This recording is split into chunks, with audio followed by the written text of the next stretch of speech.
In this course, you'll begin by exploring the fundamentals of technical writing and understanding its importance in various fields. You'll learn how to frame clear and effective definitions and discover how using class categories can make your definitions more precise. The course will guide you through techniques to make your writing more concrete and practical, especially when describing objects. You'll also find out how to craft special notices and write user instructions that are easy to follow. As you progress, you'll master the art of describing processes and learn the essential components of formal reports, including their types, main body, and prefatory parts. By the end of this course, you'll have the skills and confidence to communicate complex information clearly and professionally. In this video, I'll be taking up the topic of technical writing. So first, I would like to start with the origin of the word technical. Now, many of us believe that technical comes from technology, but in fact, both these words come from the Greek word techne, which refers to specialized techniques or methods of doing something. It can also refer to a certain skill set or the art and craft of doing certain things. So now that we understand the origin of the word technical, let us have a look at the scope of technical. Technical, as we understand, is a set of specialized skills or techniques. So it can be easily applied to the field of engineering, as well as medicine, to humanities, to commerce and business, and even to the arts. In fact, if I put it in a nutshell, technical can refer to any field which requires specialized skills and techniques. So now that we understand the scope of the word technical, let us have a look at the definition of technical writing. Technical writing is an audience-centered means of communication that provides a reader with clear and easy access to information. So again, if I boil this down to simple words, it means that technical writing is audience-centered information. So the next question arises, why does the audience need any information? Well, because at times, the audience is information deficient. For example, if my laptop does not respond and does not start, then mostly I do a Google search to figure out what I can do to fix my laptop on my own. So, when we don't have information, where do we go as an information deficient source? We generally end up going to an information-rich source like, as I said, Google or YouTube. But in Google or YouTube, somebody is writing and uploading that information, and this somebody is an expert. So if I simplify the definition of technical writing, I can go ahead and say that technical writing is information written by experts for non-experts. So now that we understand the definition of technical writing, I would like to talk about the two golden rules which we should follow when we undertake any kind of technical writing. Now, the first rule is about the level of language and how difficult or easy it should be. So if you take my advice, the level of language should always be easy because we need to understand that this information will be read mostly by non-experts. So in fact, the level should be so easy that even a 5th standard kid should understand. Rule number 2, it talks about the level of information. Now, how much and where you should pitch your information depends on the end user. Now, as an expert, if you're writing a user manual, we need to keep in mind that this will be read by lay persons. For example, a homemaker, an office goer, or even a school-going kid. However, if you're writing a repair manual, we need to understand that this will be read by a technician whose ultimate purpose will be to go and repair a piece that is faulty. Lastly, if you're writing a coding manual, you must remember that somebody who is a developer is going to be reading this manual, maybe on how to run the hardware. So now that we understand the two golden rules of technical writing, let us take a test. Can a cookbook be called technical writing? Yes, of course, because it talks about skills of cooking and it is written by an expert. And who will read a cookbook? Obviously, people who do not know how to cook. So that makes it expert writing for non-experts. So here are a few examples of technical writing. You will often come across user manuals when you buy a new product, like a DSLR camera. You also come across software installation guides every time we want to install a new software in our computer. We have assembling instruction that comes maybe with a writing desk that you buy. We also come across legal disclaimers, for example, when we buy into a new insurance policy. We have standard operating procedures which employees in most companies have to follow. Then we have reports of different kinds. We have service level agreements when we sign into a new job. We also have proposals of mergers and acquisitions.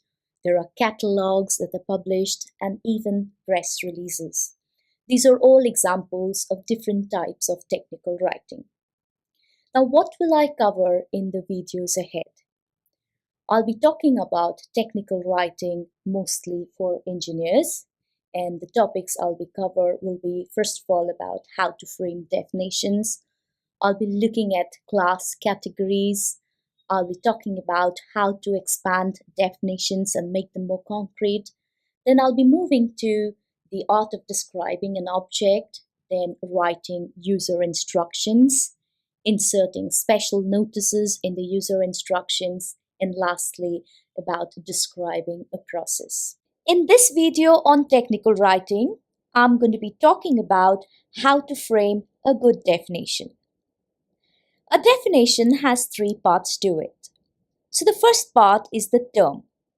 In this case, if I want to define a dog, then the word dog is the term. The next part of a definition is the class, where we have to assign the term to a certain group that shares similar characteristics.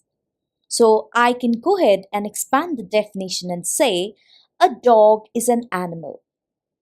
Coming to the third part of a definition, it talks about defining characteristics of the term. So let me just go ahead and complete the definition by saying a dog is an animal that is loving, faithful, and grateful. Now, this is a fun definition. Let us see if we can apply the same rule to other objects. Here is an example. A Porsche, this is the term that we're going to define, is a German-made automobile. Now, this is the class, and please notice that it is further refined by saying that it is specifically a German-made car. With high performance capabilities, a small aerodynamic body design, and a price tag starting at $3 lakh US. Now, all these things are the defining characteristics that set the Porsche apart from all other types of cars. Now, let us take another example. Here, I'm going to define the word hydrometer. So, a hydrometer, this is the term, is an instrument. We are assigning the hydrometer to the class of instruments. It is used for measuring the specific gravity of liquids. Now, this is the defining characteristics of a hydrometer. So now that we understand how to frame basic definitions, we might face a few problems in the initial days. Let us take an example here. A resistor, this is the term, is an electronic device that is used in electronic circuits to resist and control current flow.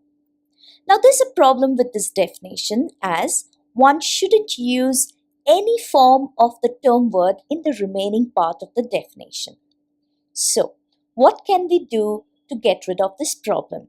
We can redefine a resistor and we can avoid using the word resist. Let us see how we can do it. A resistor is an electronic device that is used in electronic circuits to oppose and control current flow. So instead of using the word resist, I have changed it and I have used the word oppose. So now that we understand that we should not be using any variation of the term word, let us try and frame a few definitions for, say, a calculator. Now you will notice when you try to frame a definition for the calculator, we might be tempted into saying that a calculator is an electronic device that is used to calculate. Now we understand that we cannot use the word calculate in the definition, and hence we need to reframe the definition by saying that a calculator is an electronic device that can perform mathematical operations in a very short time. Let us take another example. This is a padlock here, and again we'll be facing the same problem when we try to frame a definition. Most novices will say that a padlock is a device which is used to lock. Now we know better than to use any variation of the term word, so let us try and redefine. A padlock is a mechanical device which is used to secure doors, cupboards, and drawers and things like that. In this video on technical writing, I'm going to be talking about how to use different class categories to frame a definition. First, I would start with the definition of a class. A class means a group, collection, category, or set sharing similar characteristics or attributes. So let us take an example. A tiger belongs to the class of carnivores. A rose belongs to the class of flowers, and a bus might belong to the class of vehicles. So now that we have spoken about class categories, first I would like to start with the analogous era, and I'll be showing a list of class words often used in the past and they are used in the present too. So starting with the first one, I'm going to be talking about a tool. A tool is a device. It is usually without any kind of moving parts. It is generally handheld and it is used for any kind of manual labor. A good example would be a hammer, a knife, and a screwdriver. Please note, none of these tools have any moving parts. Next, I would like to talk about an instrument. An instrument is a device which contains sensitive material. For example, it can have mercury or alcohol or metal strips which are sensitive to heat. It generally measures or records, or it can do both. Most of the time, an instrument has calibrations or markings at regular intervals. Sometimes, distance-related devices are also included under instruments. We can take the example of a telescope or a microscope. These come under the category of instruments as they have lenses which again have focal distances. Similarly, if you're talking about a handset like a telephone or a cell phone, these are also distance related and hence they come under the category of instruments. Lastly, all musical devices are also included under instruments. Let us take a few examples here. We have the thermometer, which is an instrument. We have the microscope, and as I said, anything with a focal length, anything that relates to distance comes under instruments. We have a scale or a ruler with etchings, markings on it. Here is a cell phone, which is again distance related. And last of all, we have a guitar, which is a musical instrument. Moving on to the third category that I'm going to be talking about, this is an apparatus. So an apparatus can be a number of devices which are assembled for a purpose. It can be for something like boiling water and condensing it to get distilled water. Mostly apparatus are used in laboratories, and a single apparatus can also be included under apparatus, for example, a test tube or a conical flask. Here are examples. This entire setup is known as an apparatus, but again, a single conical flask will also come under the category of apparatus. Moving on to the next class of machines. A machine is a device which is mechanical in nature. That means it runs on the principles of mechanics. It provides power as output, and it is made of interacting components or parts, which means that if one part of the machine moves, the other parts of the machine also moves in tandem. Machines generally take in one form of energy and it converts it to a more desirable form of energy. Lastly, it is easy to identify a machine. All we have to look for is a gear system within the machine. Here are some examples. We have a sewing machine. We have a windmill which converts the kinetic energy of the air into electrical energy. Then we also have an example in the harvesting machine. Next, we are moving on to mechanism. A mechanism is a device. It is a system-like arrangement and it is mostly manually operated. It provides force or motion as output, and almost all the time mechanisms work on the principles of levers. Here are some examples. The traditional padlock is a mechanism. We operate it manually and it has a lever system inside.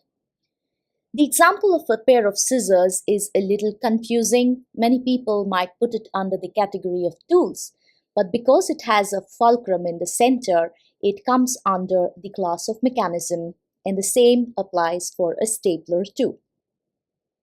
Moving on to the sixth class category of the engine. An engine is a device. It is again mechanical in nature, like the machine. It converts heat to mechanical energy most specifically, and it provides power to push something. It is a subset of machines, which means that all engines are machines, but all machines are not engines. Here is an example. We have the locomotive, and we also have the engine of a car or a bus or a truck. Next, we are moving to appliances.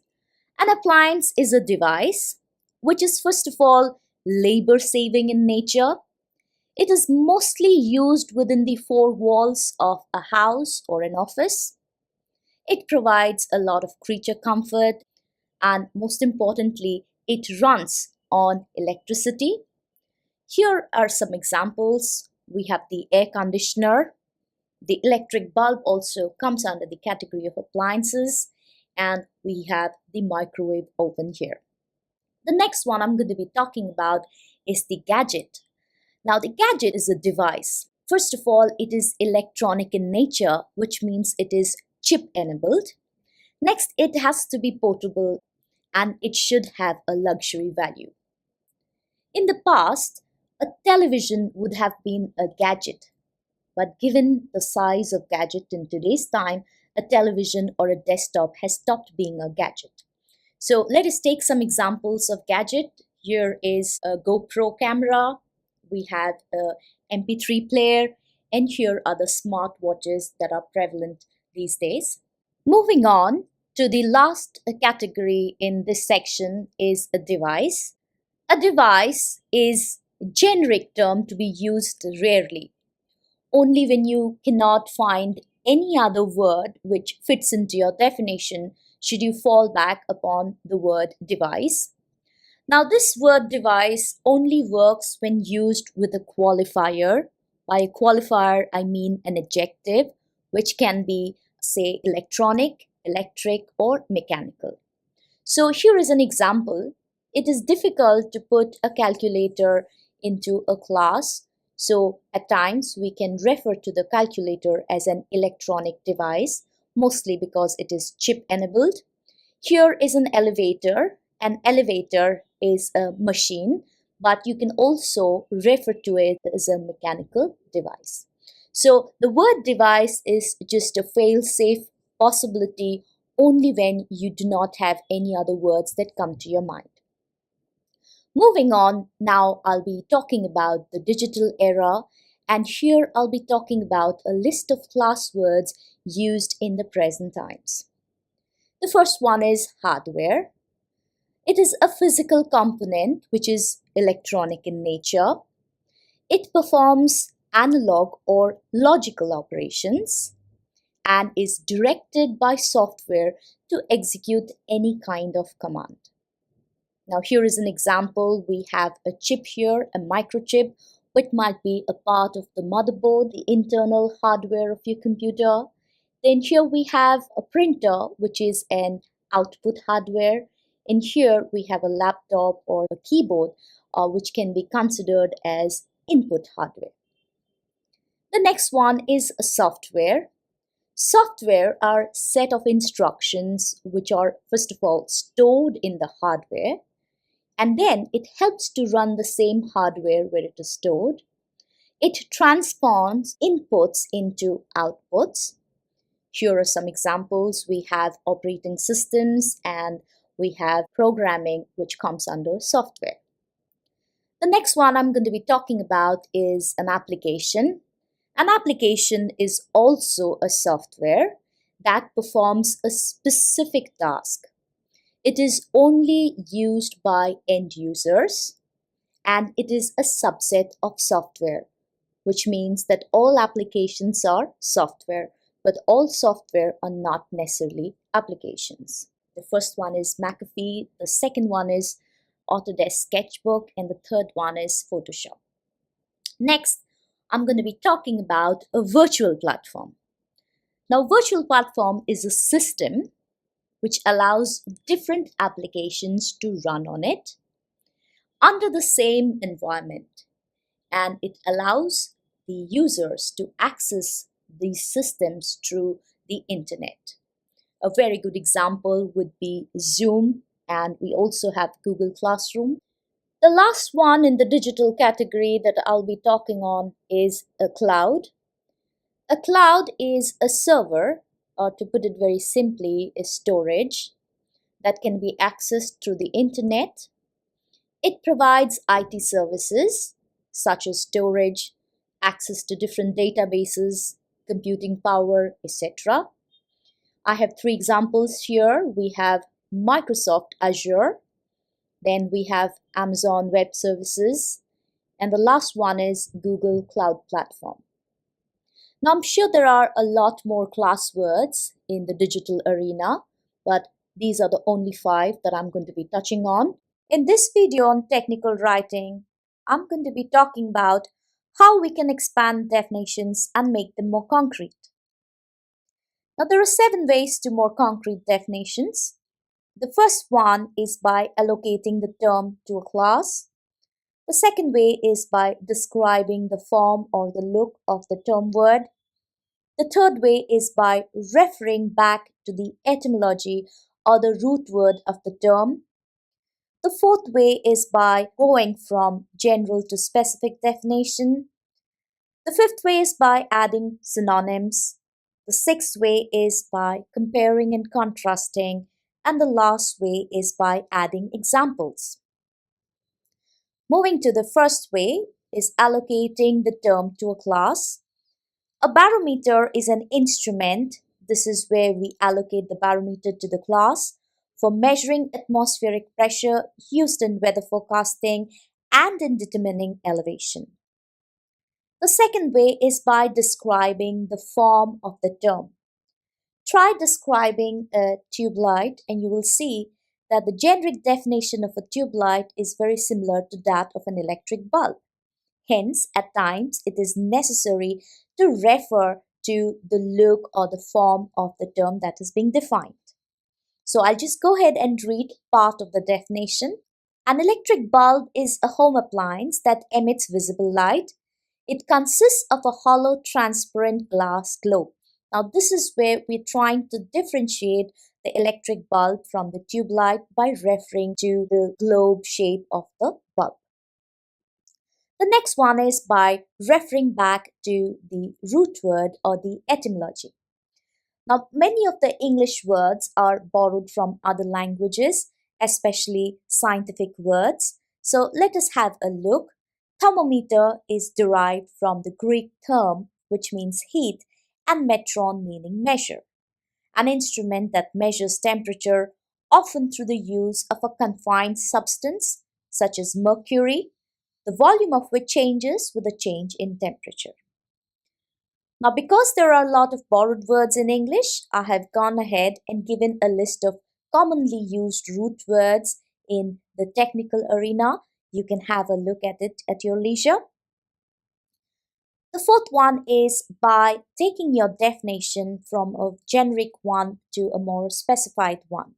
So you can start with the generic definition of a thermometer, and then you can segregate it into the different types of thermometers and make it more specific. So I'll just read out. Two of the basic type of thermometers are clinical thermometer. This is used to determine body temperature, whereas the electrical thermometer, it's a resistance thermometer which measures temperatures between -200 and 500 degrees centigrade and is based on the increase in resistance with increase in temperature. The fifth way is by adding synonyms.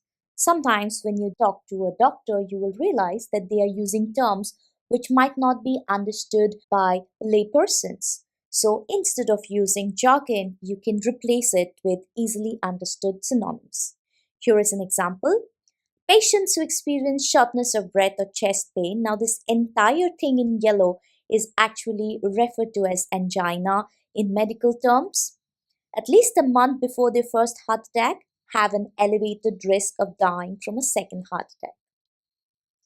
Moving to the sixth way is by comparing and contrasting. I'm taking the example of a fan. First, I will start with the generic definition and then I'll move on to comparison. A fan is an electric appliance used to produce draughts of cooling air by the help of horizontal rotating blades attached to a central motor. A ceiling fan is hung from the ceiling of a room, whereas table fans are portable and can be placed on a table or on the floor. So, using the word whereas, we are able to compare and contrast the ceiling fan and the table fan. Moving on to the last way of making our definitions more concrete is by adding examples. I will continue with the example of the fan. Now, fixed electrical fans, like the ceiling fan, can only create cooling draughts in a fixed direction.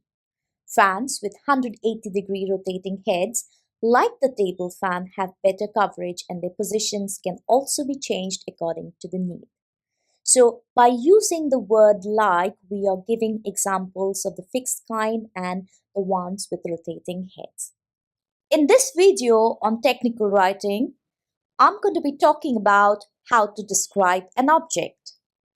So basically, we need to follow 4 simple steps. The first step is to tell the reader what is the object and what is it used for. And this can be done simply by giving the definition of the object. The second part of a description requires us to tell the reader about the look of the particular object, and this can be done through a label diagram. The third part needs the technical writer to explain to the reader what are the different components or parts that the object is made of. And the last part of a description, tell the reader about how the particular object functions. So in today's video, I'm going to be taking up an oximeter as an example to take you through the 4 steps of describing an object.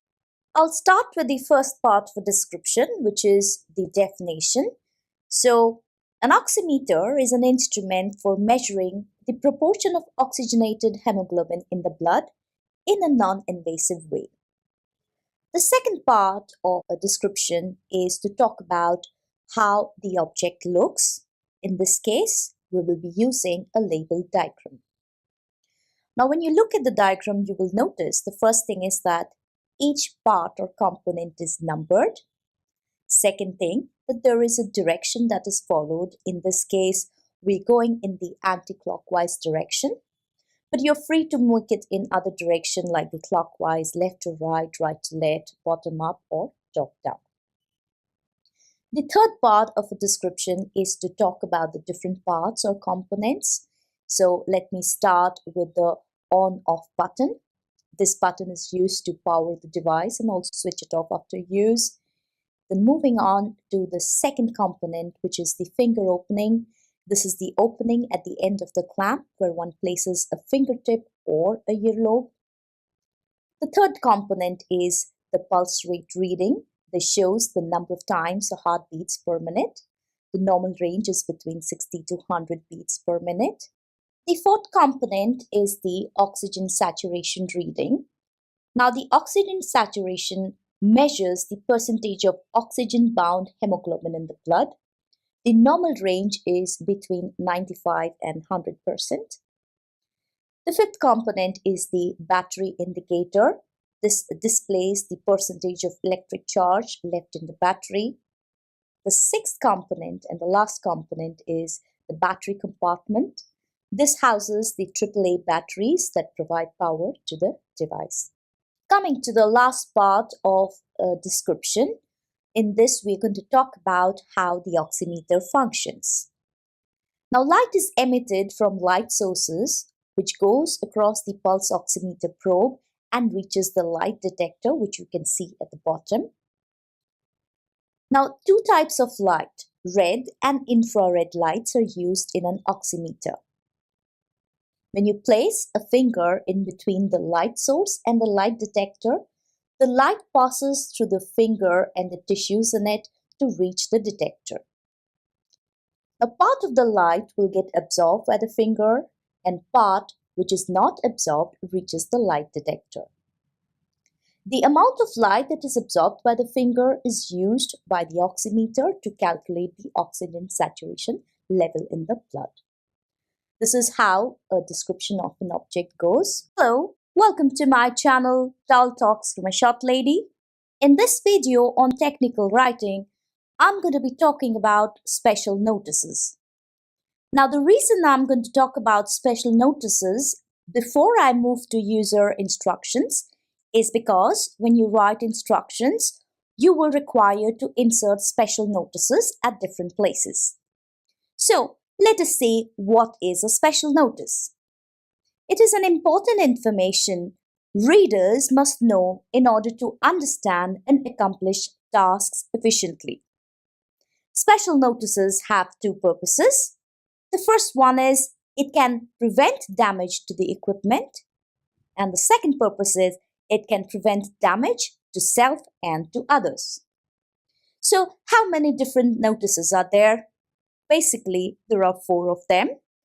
The first one is a note. The second one is caution. The third one is a warning. And the fourth and last one is a danger notice. Now, I would like to draw your attention to the formatting and also the color coding.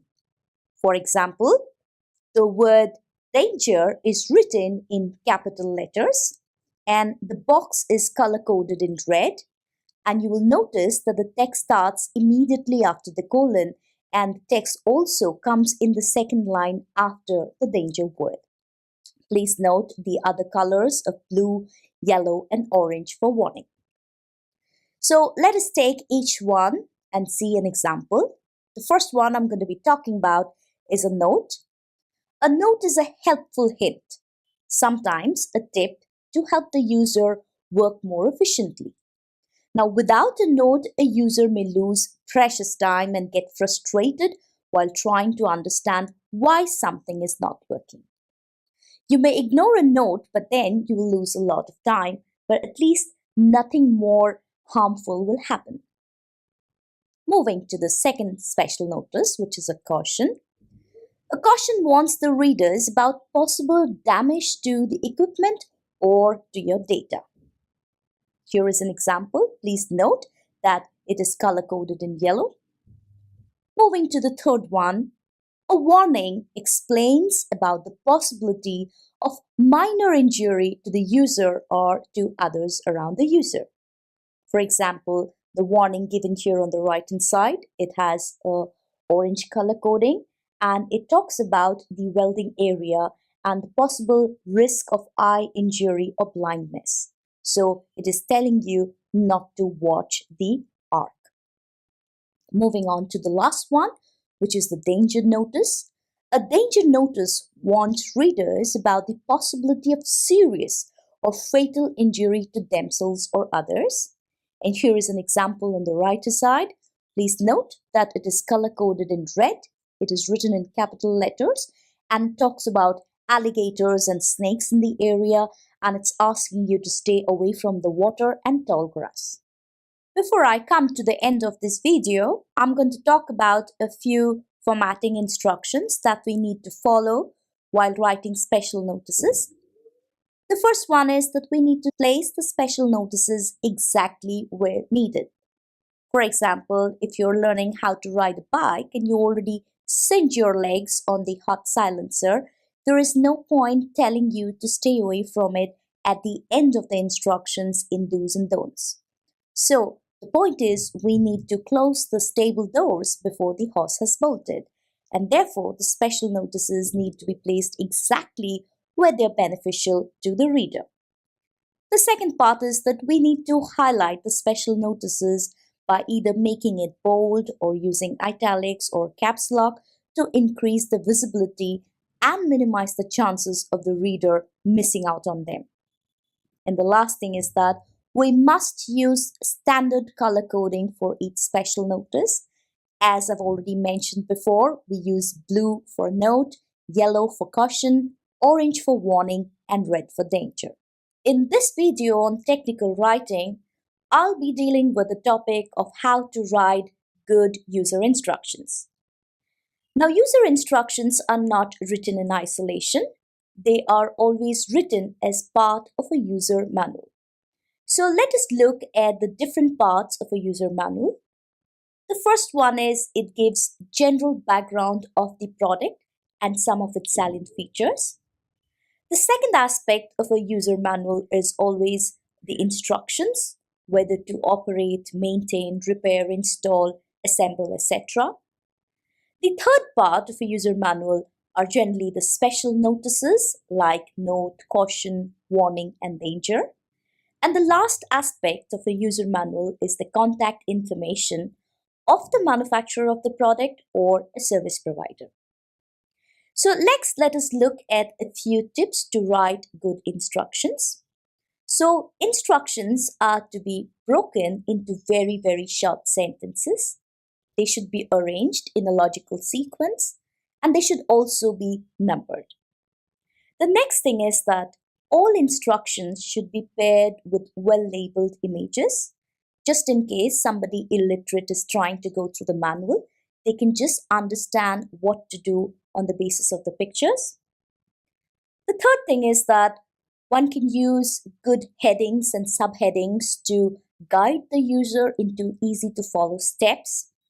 The fourth thing is that we need to insert the special notices wherever necessary while performing a task. And the last thing is that all good instructions should be written in the imperative style. So let us understand what is the imperative style and why is it the style of choice for good instructions. Now, there are many ways you can frame a sentence. The first example I'm giving is of the impersonal style. I'm going to read out. The casting is removed from the mold by the operator who then. So if you're talking to the reader, this seems a very roundabout way of talking to the reader. Let us look at the next example. This is the indirect style, which is a slight improvement over the impersonal style. The operator removes the casting from the mold, he then. Again, it is not talking directly to the user. So let us look at a third form, which is the direct style. You remove the casting from the mold, you then.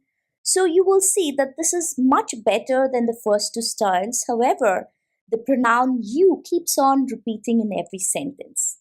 Since I'm the reader, I already know that the instructions refer to me. So we can do away with the you in every sentence. So the fourth and the best option is the imperative style, which is also known as the command style, where you simply tell people what to do, something like stand up, sit down, close the door.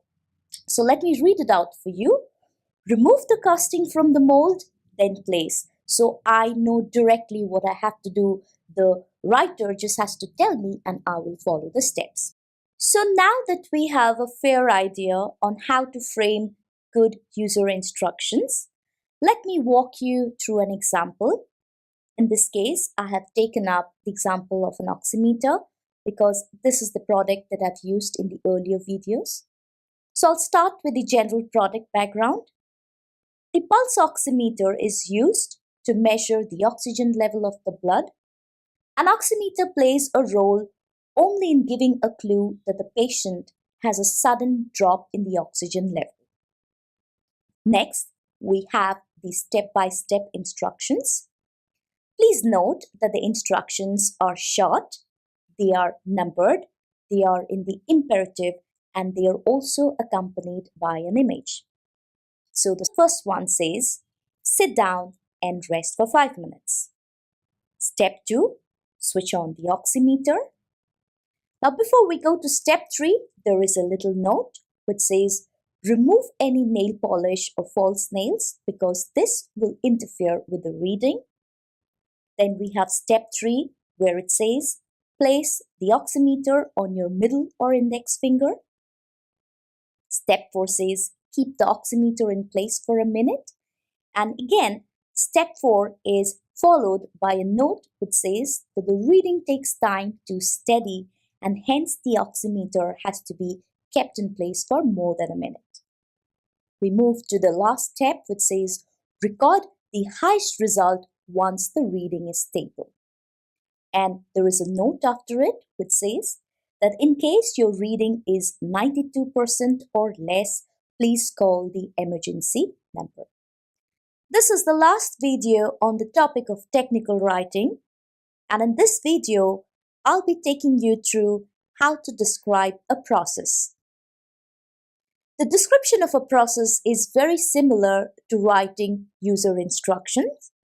So let us first see what are the steps involved. The first one is to define what is the process all about. Then we need to include a list of materials required to carry out the procedure. The third thing is to have numbered steps which are accompanied by good, simple to follow diagrams. The fourth thing is obvious. We need to insert special notices in colored boxes wherever necessary. And the last one is very similar to the user instruction, is where we write all the steps in the imperative or the command style. So let us take an example and define a process. In this case, I have taken the process of lamination as an example. So lamination is the technique or process of protecting a relatively fragile material or document with a more durable protective coating. It involves layering a hard-wearing film over the material or document. Next, we want to list all the materials we will require to carry out lamination. The first one is we need to have the document or the photo which is to be laminated. At number 2, we should have the laminating sheets. At 3, we need a laminating machine. And the fourth and last thing is we need a document cutter or a pair of scissors to reshape our document after lamination. Next, we have the steps we need to follow. Please note that the steps are numbered, they are short, they are in the imperative, and they are also accompanied by simple images. So the first step says, switch on the laminating machine and wait for it to heat up. In step 2, it says, clean the surface of your document or photo with a soft cloth to remove dust particles and moisture. This will help your document to be bubble-free after lamination. And here we have a yellow-coded caution which says, use a soft and clean cloth to avoid scratching the surface of your document or photo. In step 3, it says, select the correct size of laminating sheets to match the size of your document. Then we have step 4, which says insert the document carefully in between the laminating sheets and align it in the center, keeping equal distance from all 4 sides. Keep the attached end of the laminating sheets at the head position. And then we have an orange color-coded warning. Now this warning is required before we move to step 5. And the warning says, keep your fingers away from the heated rollers to avoid singeing your fingers. So now that we know that the rollers are hot, let us see what we need to do in step 5. Carefully feed the attached end of the laminating sheets containing the document in between the heated rollers of the machine. Again, we have a caution which says, do not pull out the sheets forcibly to avoid improper heat sealing of the sheets. Now, this caution is required before we go to step 6, because in step 6 it says, wait for the laminating sheets to be ejected completely from the other side of the rollers. Then we have the last step which says, use a pair of scissors to reshape your document and round the corners. In this video, I'm going to be talking about how to write a formal report. Now this topic is very exhaustive, so I have divided into 4 different videos.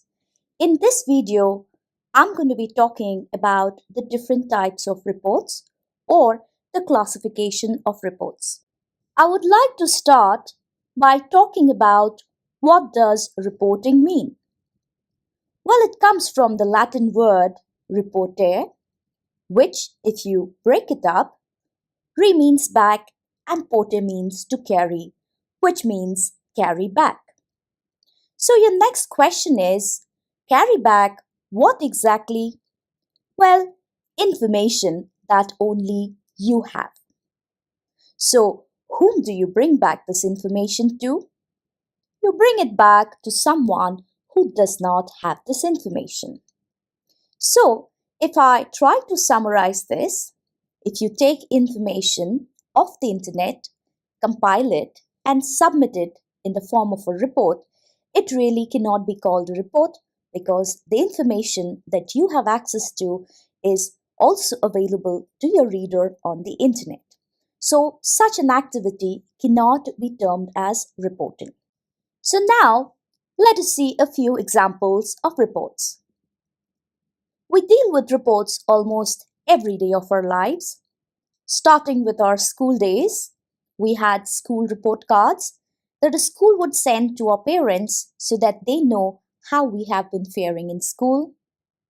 In college, the teachers maintain attendance sheets so that they can send it to the different boards and universities to give them an idea about the percentage of attendance of each and every individual student. Next, we have mark sheets and transcripts, which are given by different boards and universities for other boards and universities so that they can refer to it for admission of any applicant. We also have medical reports, which are given to patients, which again in turn are meant for the doctors. And in today's time, we also need to produce some reports for different authorities to show them that we are free of COVID. Lastly, we also have bank statements, which are given by the bank to us individually so that we have a fair idea of how much we have been spending and how much we have been earning. So now that we have seen a few examples, let us see how we classify different kinds of reports. Now, reports can be classified on various parameters. I would like to start with the first one, which is by subject matter.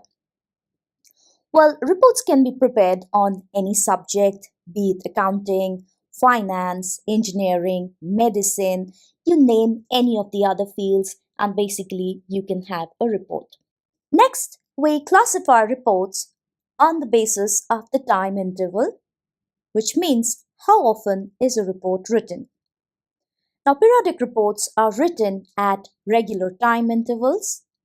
Good example would be report cards that are prepared every semester. monthly bank statements that are sent every month, or a budget report which is maybe issued once a year. The next category is special reports, which are written as a one-time assignment and they are not repeated a second time. Examples would be the final year project report written by engineering students, or maybe a COVID-related update that is issued by the government. Next, we move to the most important classification category, which is by function, and this is perhaps the most important one because it decides the texture and the approach of a particular report. Now, I'm going to be using the example of a pizza delivery company to explain the three different kinds of reports possible on the basis of function. Now, the first one is called an informational report, where you present facts on a particular subject. For example, you're working for a pizza delivery company and your boss tells you to go and find out the total number of pizza delivery houses that are there in a particular location, say A. Now, if you go there, physically count the number of pizza delivery houses that are there, and you come back and report it, this becomes an informational report. In an informational report, you're simply presenting facts without going any deeper into the facts or analyzing them. Next kind of report is the examinational report, which takes the informational report one step further, because here you're not only presenting the facts that you have collected, but you're also analyzing the facts and giving some kind of interpretation or coming to some kind of a conclusion. So basically, you tell your boss that there are already 5 companies which are there in location A, and these companies are barely managing to survive, which means there are no profit, no loss. They are just breaking even. So this is known as an examinational report. Moving on to the third kind of report, which is the analytical report, which is again one step ahead of the examinational report.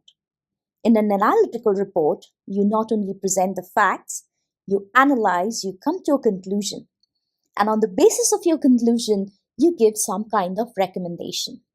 So, if you tell your boss that already there are 5 companies and they are not making a lot of profit, so it does not make sense to open a new pizza delivery house in location A.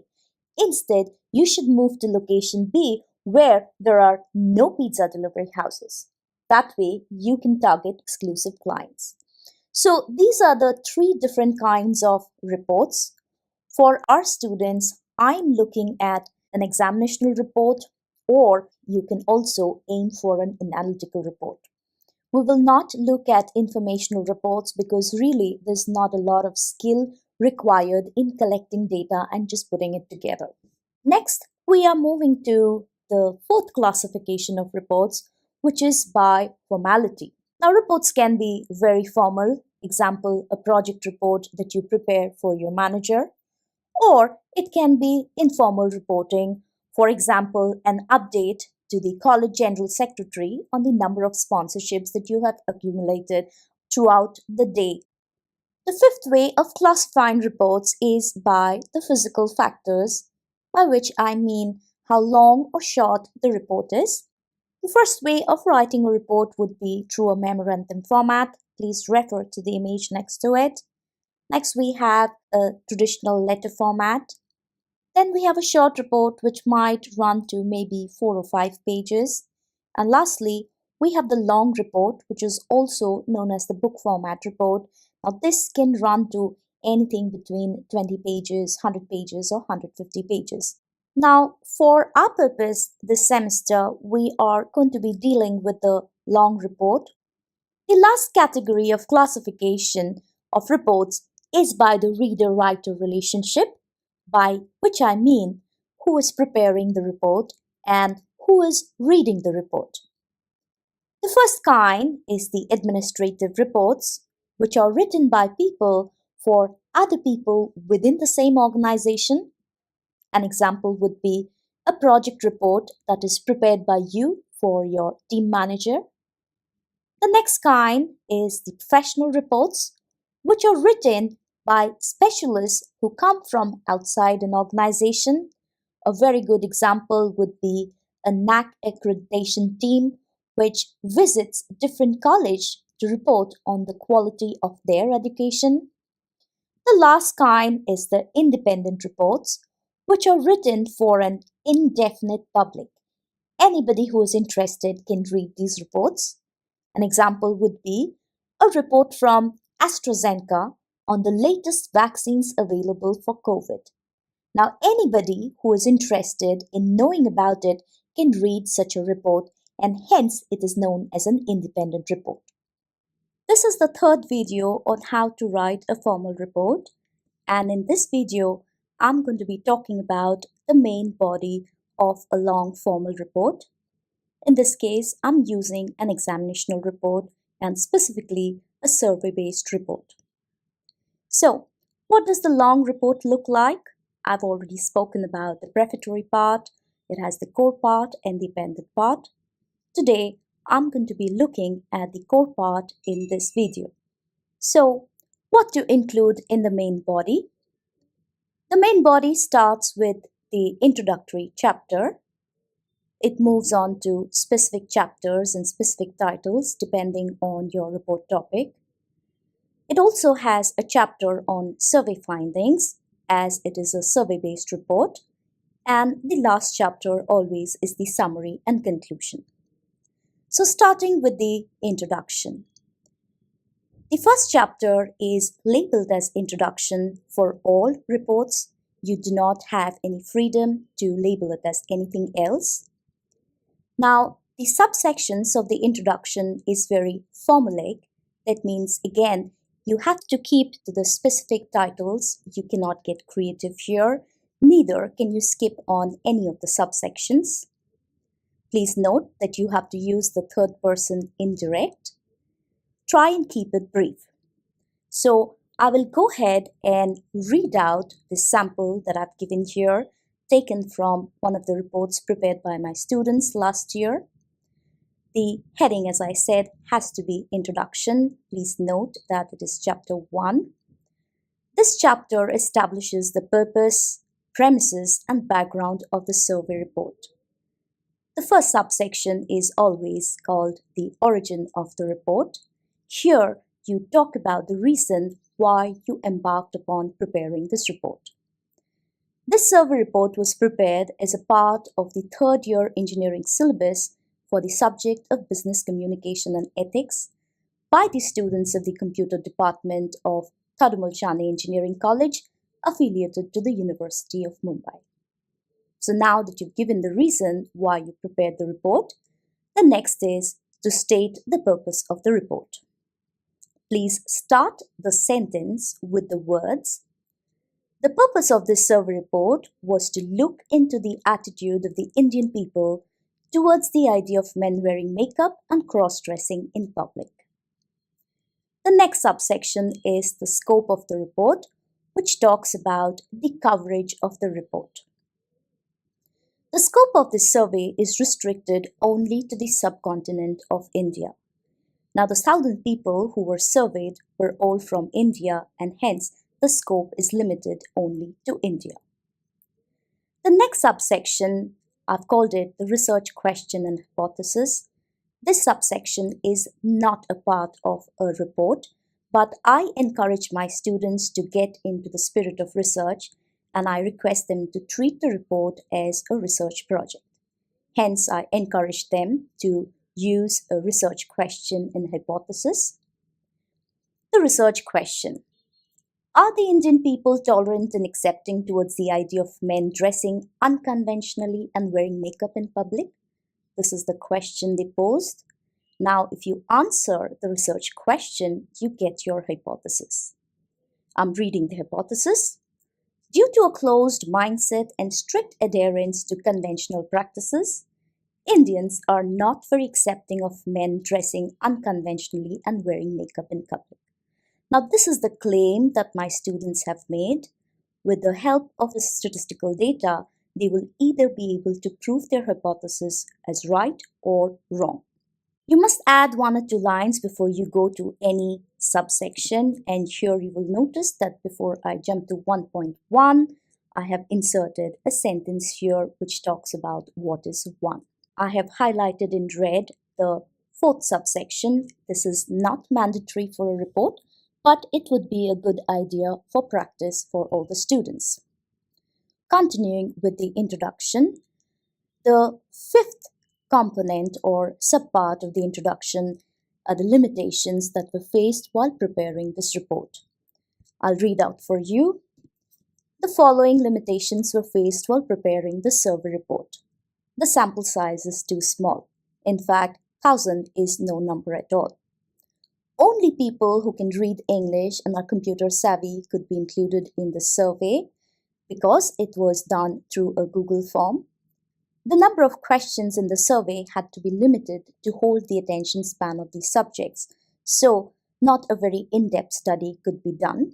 The truth value of the answers given by the subjects could not be checked, and the last limitations that my students faced were that the time that could be devoted to the research was less, as there were other subjects too to focus on. The next subsection is the background of the report. Here you post a short one paragraph or maybe 2 paragraphs to establish a little bit of a background on the topic.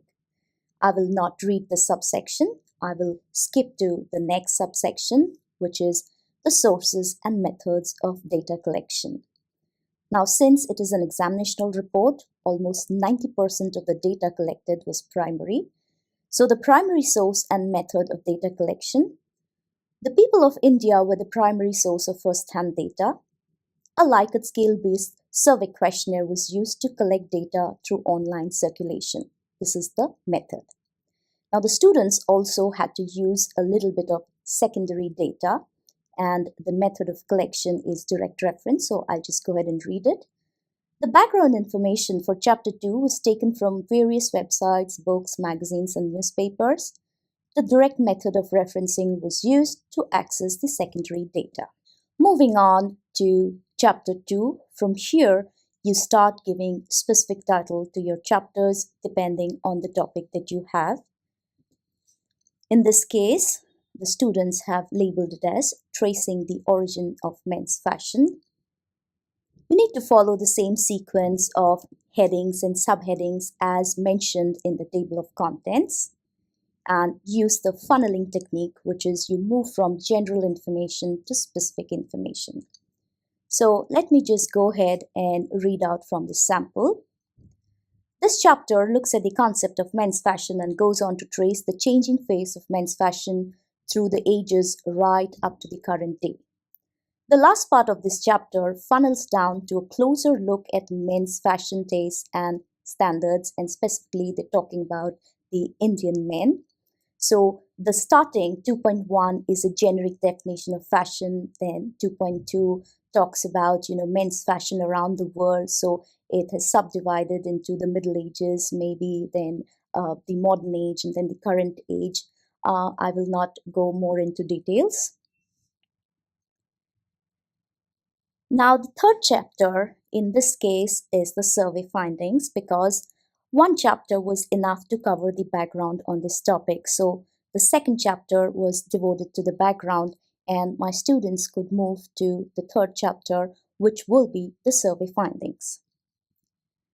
Now, use a matrix to provide the description of the survey, and here I'm going to be reading out. Also, before I read out, I would like to draw your attention to the fact that the table has to be labeled on top, unlike the charts and figures which are labeled at the bottom.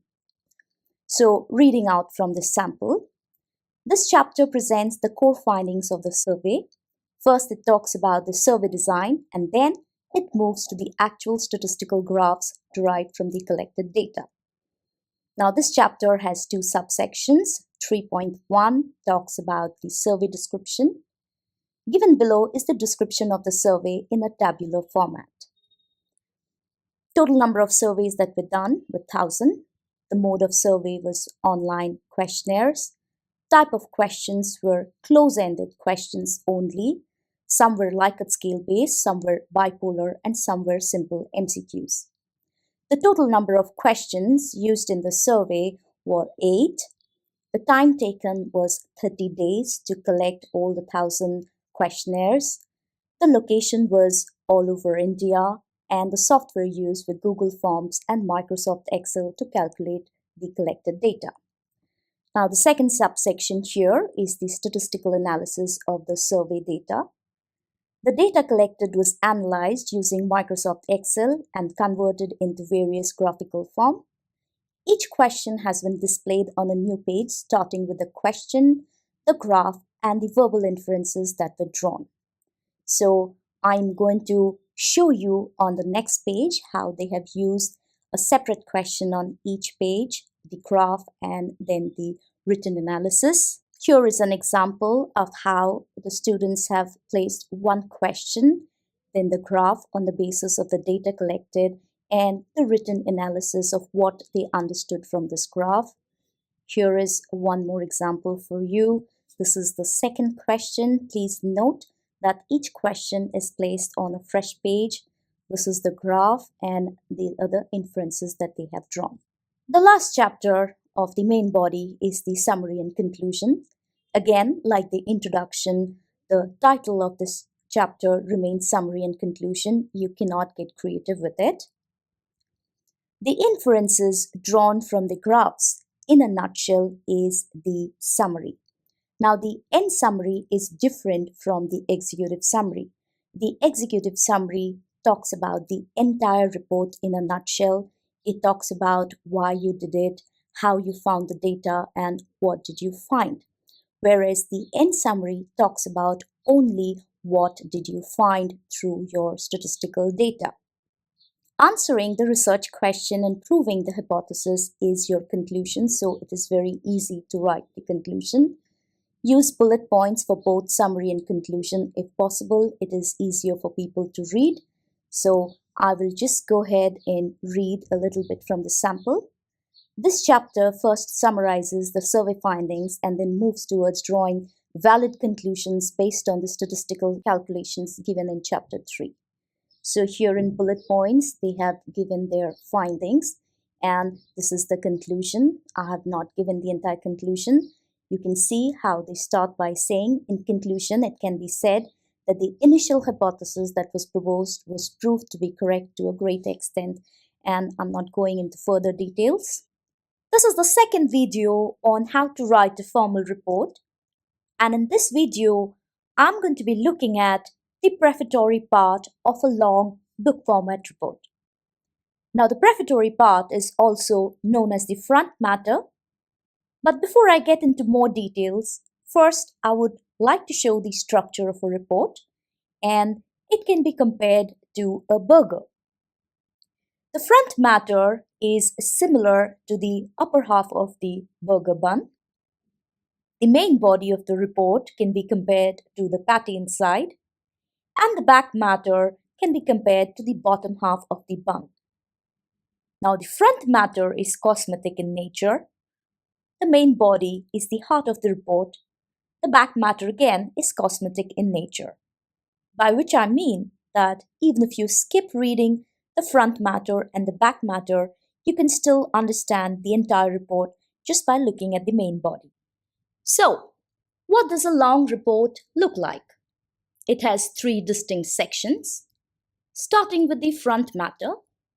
It is also known as the prefatory part and should remind you of the word preface. This part prepares the reader and gives them a fair grounding about the coverage of the actual report. In the middle comes the main body. This is the core part of the report, and it ends with the back matter, which is also known as the appended part. The word appended should remind you of the vestigial organ, the appendix. Whether it is there in the body or it is removed, the body can function well without it. In this session, I'll be looking at only the prefatory part, starting with the title fly. Now, the title fly has the title of the report. Here you can get creative.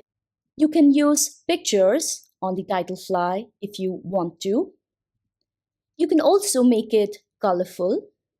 When you print a hard copy, the title fly is generally printed on thicker quality paper, just like the cover of any book or a paperback. The second component of the prefatory part is the title page. The title page contains the title of the report written in big bold font. It also talks about the people for whom you have prepared the report. Then you need to mention the people who have prepared this report. You need to name the organization and place the logo of the organization of which you are a part of. And lastly, you must also mention the date of submission of the report. Here, I would like to draw your attention to the fact that the page numbering of the report starts from this page onwards. The fifth component of the prefatory part is the table of contents. Please mention all the parts of the report starting from page 1. You will notice that the table of contents is also a part of the table of contents. Next, mention the page numbers on the right-hand side, as you can see here in the example.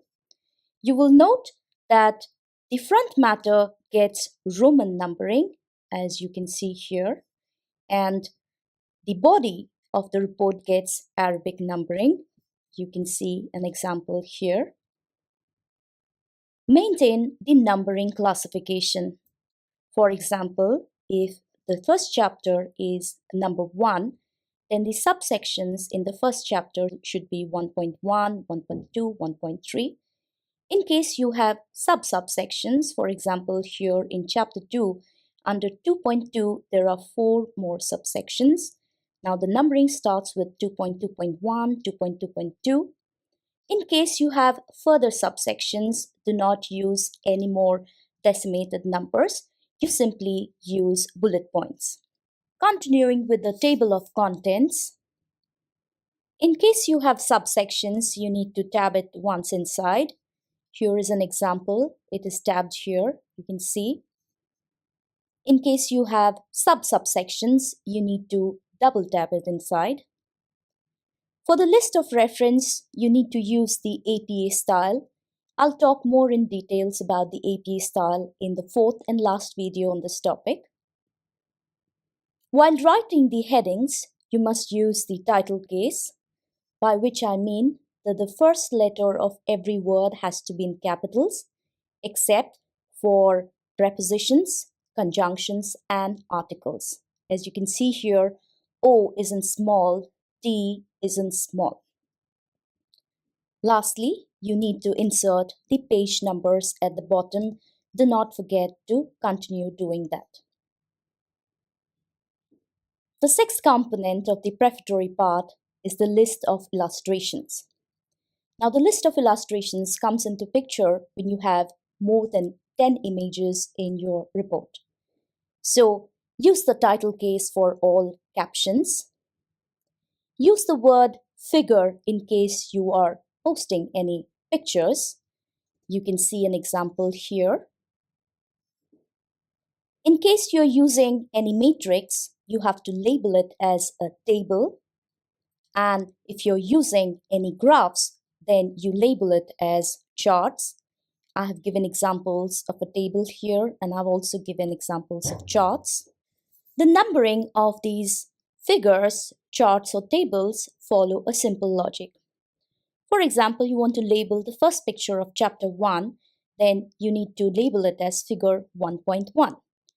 In case you want to label the third picture of chapter 2, you label it as figure 2.3 and so forth. The last component of the prefatory part is the executive summary. The executive summary is always a single paragraph, and you can compose it very simply by answering 3 questions. Why did you prepare this report? How did you go about preparing it? And what did you find? So I will go ahead and read this sample executive summary. Why? The purpose of the survey report was to look into the attitude of the Indian people towards the idea of men wearing makeup and cross-dressing in public. The main effort was to find out if the Indians have become more tolerant and accepting towards this rapidly changing scenario of men's fashion in the 21st century. Now, you go about telling how you prepared this report. Towards this, a Likert scale-based survey questionnaire was prepared and circulated online to 1,000 subjects across demographics for all over India. Next, you're going to talk about what did you find. Upon statistical analysis of the first-hand data collected, it was found that India is still not very open and accepting towards the idea of men dressing unconventionally and wearing makeup in public. Though the younger generation is slowly warming up to this open expression of individuality and freedom by men, it will take India a few more years, perhaps, to really accept this as a regular feature of the 21st century. You will notice that no personal pronouns are used, and please do not use the words here I have included in red. This is just for reference. The reason it is called an executive summary is because the average manager might be very busy and might have to read through 10 or 15 reports a day.